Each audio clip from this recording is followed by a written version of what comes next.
Hello बच्चों, तो हम आपको एक्सप्रेसिंग ऑफ कंसंट्रेशन डिस्कस कर रहे थे। एक्सप्रेसिंग ऑफ कंसंट्रेशन में कैसे आप कंसंट्रेशन फाइंड करेंगे, तो उसके डिफरेंट तरीके हैं। Mass percentage, mass by volume percentage, ppm.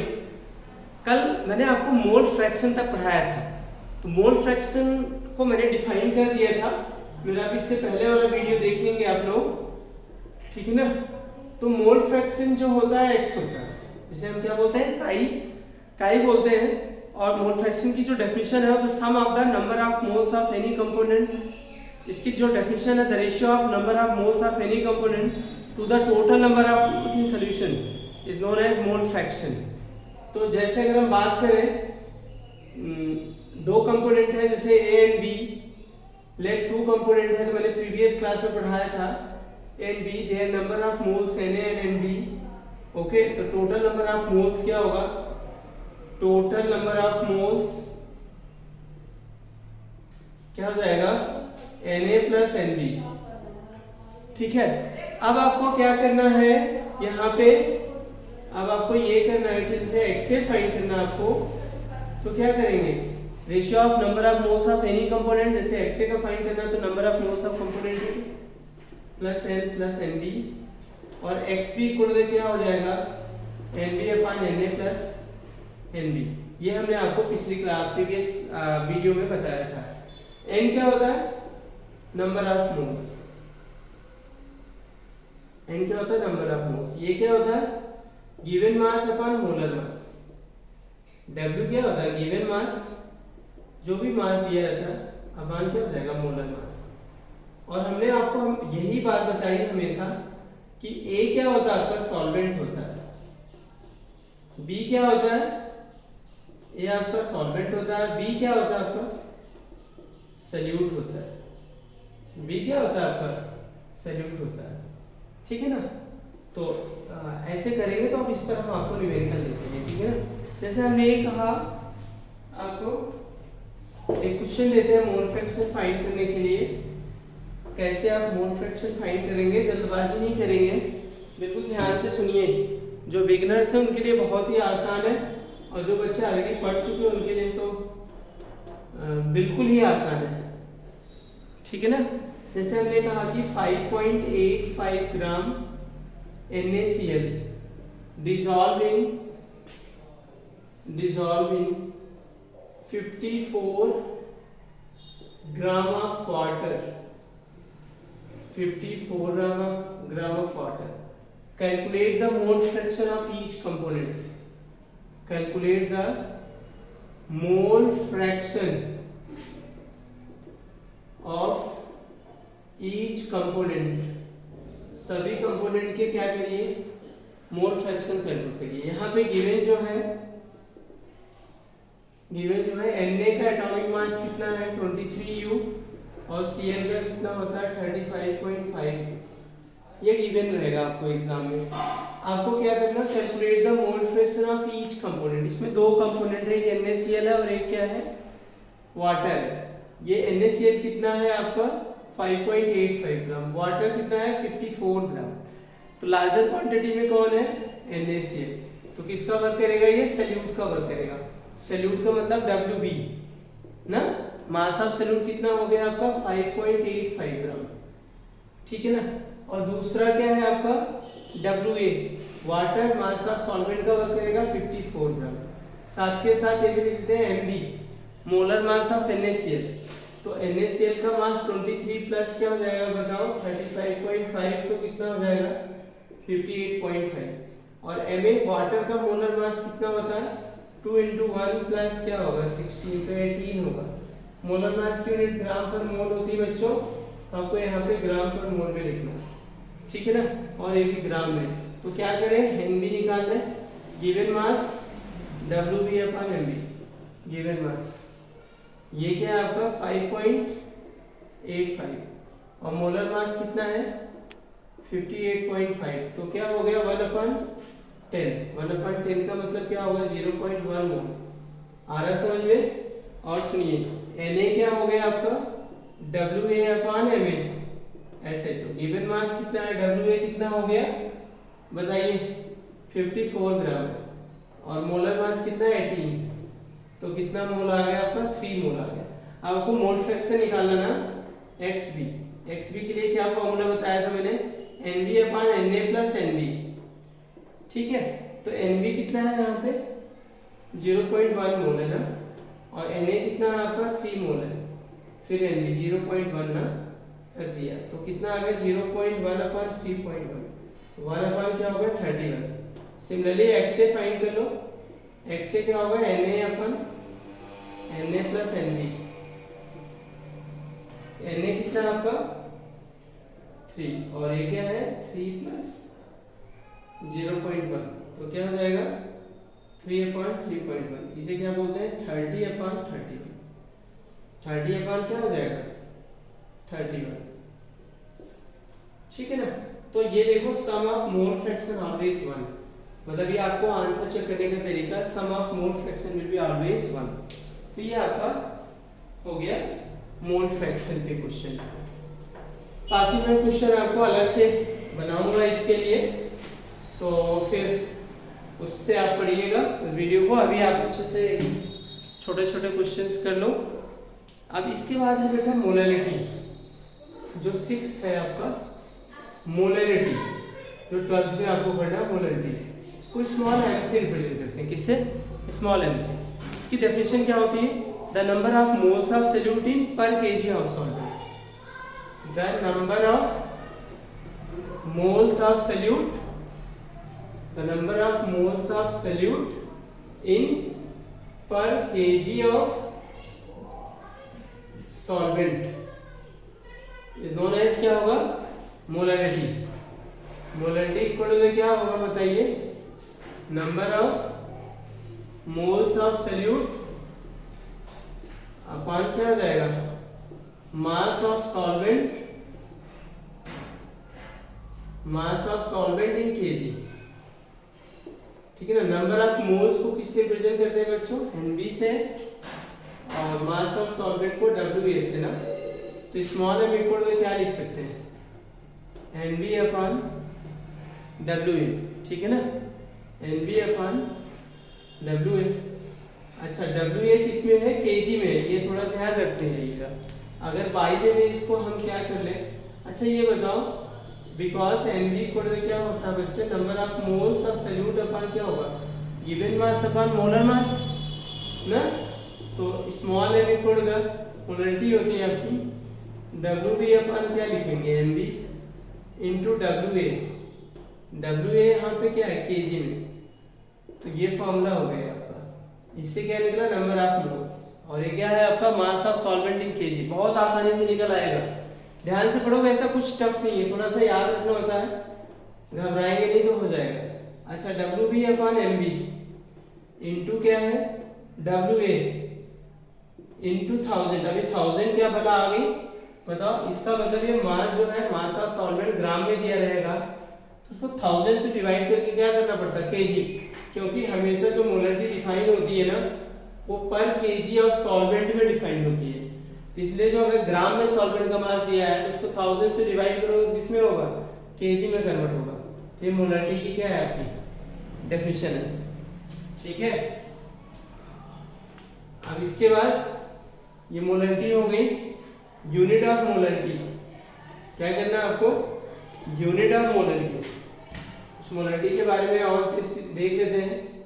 Unit, इसकी यूनिट होगी मोल पर केजी, क्योंकि फॉर्मूला क्या है नंबर ऑफ मोल्स अपॉन क्या होगा मास ऑफ सॉल्वेंट ना, ये फॉर्मूला हो गया, ध्यान रखिए यूनिट है मोल पर केजी। और क्या है ये, इट इज टेम्परेचर डिपेंडेंट, ये टेम्परेचर डिपेंडेंट है, ठीक है ना। ये क्या आपका टेम्परेचर इंडिपेंडेंट होता है, सॉरी इंडिपेंडेंट, क्योंकि मास होता है ना इंडिपेंडेंट होता है। और एक चीज जो बड़ी इंपॉर्टेंट है स्मॉल m, इसको क्या रीड करेंगे 1 मोलर रीड करेंगे, क्या रीड करेंगे 1 मोलर। तो 1 मोलर मतलब क्या होगा 1 मोल पर केजी, ठीक है ना। 1 मोल क्या होगा पर केजी, इसका मतलब ये होगा कि 1 मोल सोल्यूट इसका मतलब ये है 1 mole solute dissolve in 1 kg of solvent, dissolve in 1 kg of क्या होगा सॉल्वेंट, ठीक है ना, 1 मोलर का मतलब। इसी तरीके से जैसे हम क्या लिखते हैं 2m मतलब 2 मोलर, ठीक है ना। 2 मोलर का मतलब क्या होगा 2 mole solute dissolve in 1 kg of solvent, 1 kg of solvent, okay. जैसे अगर हम बात करें डेसी मोलर, क्या है आपका डेसी मोलर का मतलब क्या होगा m/10, m/10 का मतलब क्या होगा 0.1 मोल, इसका मतलब 0.1 mole solute dissolve in 1 kg of क्या होगा सॉल्वेंट, ये डेसी मोलर है। देन इसके बाद क्या है आपका सेंटीमोलर है आपका m/, क्या होगा 100, 0.01 सोल्यूट डिसॉल्व इन क्या होगा solute dissolve in 1 kg of solvent, dissolve in 1 kg of solvent. ये मोलरिटी है बेटा। तो मोलरिटी क्या होता है फिर से बता दें, the number of moles of solute in per kg of solvent, definition लिख लें आप पढ़ते समय चाहे तो, the number of moles of solute in per kg of solvent is known as molarity. तो मोलरिटी का फॉर्मूला क्या होगा the number of moles of solute upon mass of solvent in kg, ठीक है ना। और उसका मोलरिटी यूनिट क्या होती है मोल पर kg, या इसको आप स्मॉल m भी लिख सकते हैं, मतलब मोलर। जैसे 1 मोलर मीन्स क्या है 1 मोल पर kg, 1 मोल पर kg का मतलब क्या होगा 1 मोल सोल्यूट डिसॉल्व इन 1 पर kg ऑफ सॉल्वेंट। 2 मोलर का मतलब क्या होगा 2 mole solute dissolve in 1 kg of क्या होगा सॉल्वेंट। 3 ऐसे आपका decimolar 0.1 mole solute dissolve in क्या होगा 1 kg ऑफ सॉल्वेंट। सेंटीमोलर क्या होगा, ठीक ना, 0.01 mole solute dissolve in 1 kg of क्या होगा सॉल्वेंट, ठीक है, समझ में आया। तो इस चीज का ध्यान रखिएगा।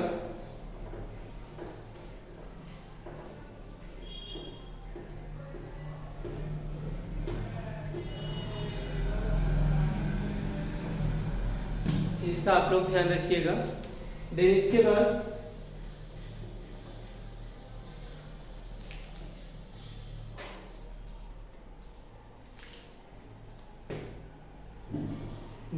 अगर हम बात करते हैं बेटा एक क्वेश्चन छोटा सा ले लेते हैं ना आपको करने के लिए। जैसे हमने कहा कि 20% aqueous solution of 20% aqueous solution of KI given, ठीक है ना, by mass 20% aqueous solution of KI by mass given, calculate the molarity of solution. क्या निकालना है, calculate the molarity of solution, molarity of solution कैसे निकालेंगे। 20% को इंटरप्रेट करिए आप। चलो गिवन क्या है, आपको कुछ चीजें दे देते हैं। गिवन है आपका पोटेशियम का एटॉमिक मास 39 U होता है और आयोडीन का एटॉमिक मास होता है आपका 1:27 U, ठीक है ना। तो मोलर मास ऑफ KI निकाल लेते हैं हम। मोलर मास ऑफ KI मतलब यहाँ पे KI सोल्यूट है, मोलर मास ऑफ KI ये कितना होगा 39 प्लस क्या हो जाएगा 127, तो कितना हो जाएगा आपका 6 ग्राम पर मोल, ठीक है, ग्राम पर मोल 166। अब आपका MB कितना है 166 ग्राम पर मोल, ठीक है ना। अब NB अगर आपको फाइंड करना होगा तो क्या होगा WB अपॉन क्या होगा NB, ठीक है ना। गिवन मास कितना आपका बताइए 20, देखिए पहले इसको इंटरप्रेट कर लो। 20% एक्वस सोल्यूशन ऑफ KI का मतलब aqueous solution of KI bye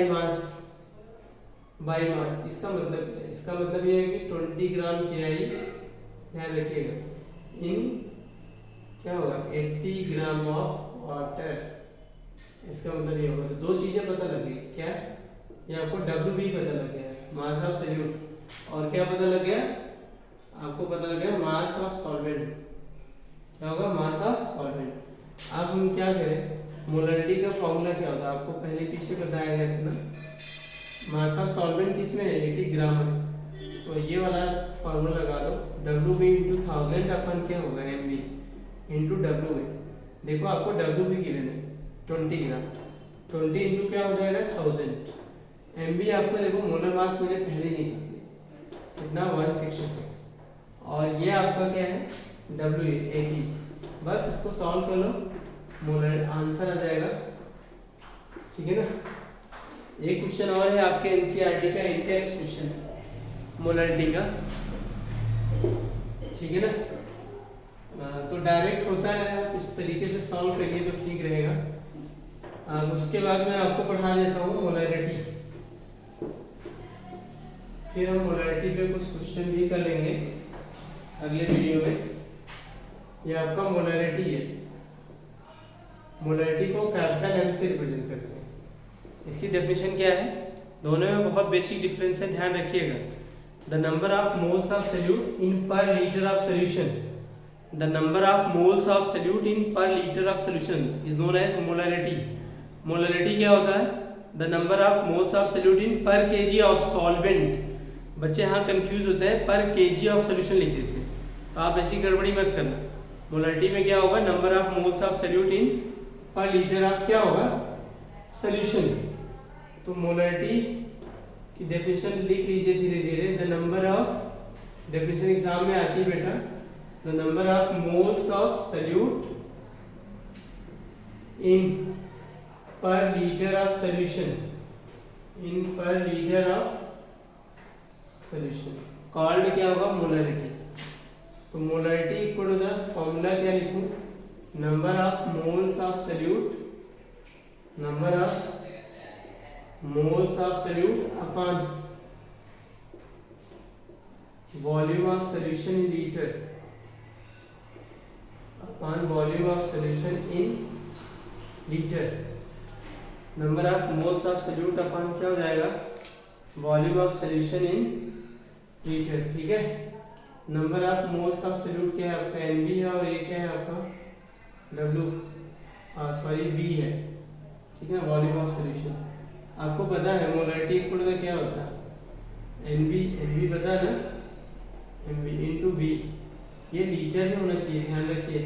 अच्छा कैपिटल M की बात करें और हम, तो WB इंटू 1000 अपन क्या हो जाएगा, अगर बाय द वे मिलीलीटर में हो तो V किसमें होगा आपका, मिलीलीटर में होगा। क्या होगा, V मिलीलीटर में होगा। ये आपका ठीक है ना, हो गया फॉर्मूला। तो मिलीलीटर में है, जनरली मिलीलीटर में दिया रहता है, या क्यूबिक सेंटीमीटर। मैं एक चीज आपको बताऊं ना, 1 millilitre equal to 1 cubic centimetre, याद रखिएगा। या क्या होगा आपका 1 क्यूबिक सेंटीमीटर, 1 क्यूबिक सेंटीमीटर, या 1 सीसी भी लिख दिया जाता है, क्यूबिक सेंटीमीटर, ठीक है। तो एक मोलरिटी का फॉर्मूला है, molarity equal to the percentage mass of solute, percentage mass of solute, ठीक है ना, into density upon 10 into 10 upon किसके होगा, मोलर मास ऑफ सोल्यूट। क्या होगा आपका, molar mass of solute. D क्या है आपका, डी आपका डेंसिटी ऑफ सोल्यूशन। ये फॉर्मूला ये भी होता है। अच्छा हम यूनिट की बात करें बेटा, अगर यहाँ पे मोलरिटी की, नंबर ऑफ मोल्स और एक है वॉल्यूम, तो क्या हो जाएगा आपका मोल पर लीटर ना। अच्छा दूसरी बात मैं बताऊं, इट इज क्या है, इट इज टेम्परेचर डिपेंडेंट, क्योंकि वॉल्यूम आ गया ना, वॉल्यूम आ जाता है तो क्या होता है, वो टेम्परेचर डिपेंडेंट होता है। It is temperature dependent. कभी कभी देखो डिफरेंस आता है किसके बीच में, मोलरिटी और मोलरिटी के बीच में, ठीक है ना। तो ये आपको काम करेगा। दूसरा जो है पार्ट इसका जो सबसे इम्पोर्टेंट है, यूनिट फार्मूला, ध्यान से देखिएगा और इसको एक नोट्स बना लीजिए पढ़ते समय और अपने दोस्तों को भी बताइए कि धीरे धीरे पढ़ेंगे, रोज 20 मिनट्स पढ़ेंगे, नोट्स बना लेंगे, लर्न कर लेंगे तो बहुत ही हेल्पफुल होगा आपके लिए। कोई भी बोर्ड से आप पढ़ रहे हैं आपको काफ़ी हेल्पफुल होगा। और जैसे हमने कहा था कि जैसे उसको क्या था 1 मोलर, इसे क्या रीड करेंगे, 1 कैपिटल M लिखा है, इसका मतलब होता है 1 मोलर। इसको क्या कहेंगे 1 मोल पर लीटर, इसका मतलब क्या होगा 1 मोल पर लीटर। इसका और मतलब क्या होगा कि 1 मोल solute, 1 mole solute dissolving, 1 mole solute dissolving 1 litre of solution, 1 litre of क्या होगा सॉल्यूशन। ठीक है, ये बात हो गई। जैसे हमने कहा डेसी मोलर है बेटा, डेसी मोलर, तो डेसी मोलर का मतलब क्या होगा m/10, m/10 का मतलब 0.1 मोल solute dissolving 0.1 mole solute dissolving 1 litre of solution, 1 litre of solution, 0.1 mole solute dissolving क्या हो जाएगा 1 लीटर ऑफ सॉल्यूशन। ठीक है, क्लियर हुआ? ये ध्यान रखिए डेसी मोलर। ऐसे मिली मोलर हो बेटा, आपका मिली मोलर हो तो m बाई क्या होगा 1000 मीन्स क्या होगा 0.01 मोलर, इसका मतलब होगा 0.01 मोल solute dissolving 1 litre of solution, 1 litre of solution. ठीक है ना, 1 लीटर ऑफ सॉल्यूशन। तो हम कल वाली क्लास में हम डाइल्यूशन इक्वेशन ऑफ मोलरिटी भी पढ़ेंगे, ठीक है ना, और इस पर न्यूमेरिकल भी पढ़ेंगे। Thank you very much.